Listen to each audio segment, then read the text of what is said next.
In creation, there are two forces eternally at work.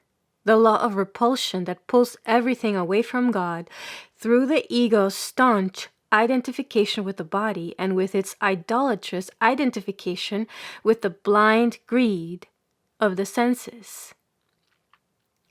And the law of attraction or divine love, which pulls everything towards God, once the heart is resolved to love Him and to walk in a virtuous direction, and is therefore gradually purified. And once the mind is also purified through real meditation and driven towards Him on the spinal highway of immaculate concentration. Those who move away from God in vice suffer. Those who move towards Him in virtue endure. But only the prodigal in real meditation are closer and closer to eternal bliss in His immortal consciousness. Insufferable is the arrogance of the current dark ages, where men of little to no understanding make a brotherhood to safeguard their precious, misunderstood, misinterpreted, and corrupted so-called knowledge, first seeking to protect said knowledge from the vulgar and uninitiated masses, and then seeking to tyrannize the many, that they, the self-chosen few, may sexually satiate their insatiable, filthy, religious needs. And the children of these arrogant men, more morally degraded than their forefathers, take their occult, twisted, and abominant teachings, and set about building empires on the foundations of their satanic lusts.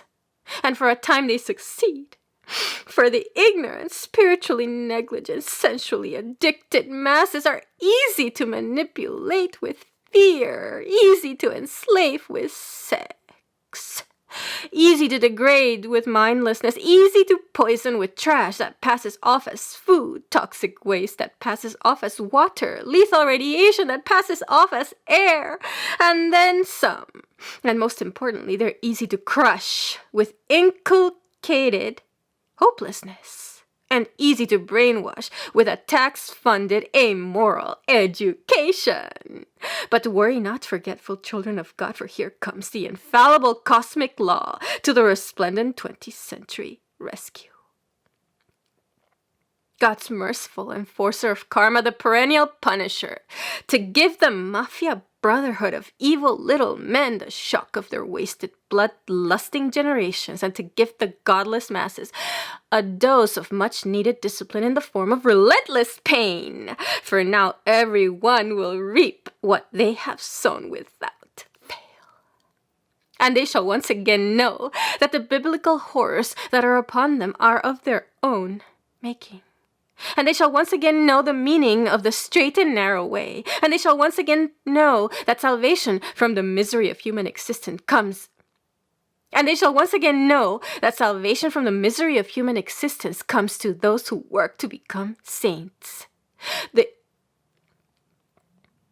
only saved ones around here are those true, extraordinary devotees who have inner communion with God. And the only immortals around here are those rare few who have uninterrupted conscious communion with God within and without. And the only divine diehards around here are the ones who actually love God above all.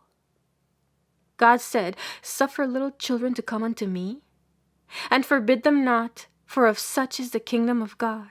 He did not say the divine kingdom of those who have earned immortal God consciousness is made up of pretenders, of adults who live to desecrate the Christ innocence within themselves and within others, who live, die, and reincarnate to gratify their senses on the altars of lust and greed.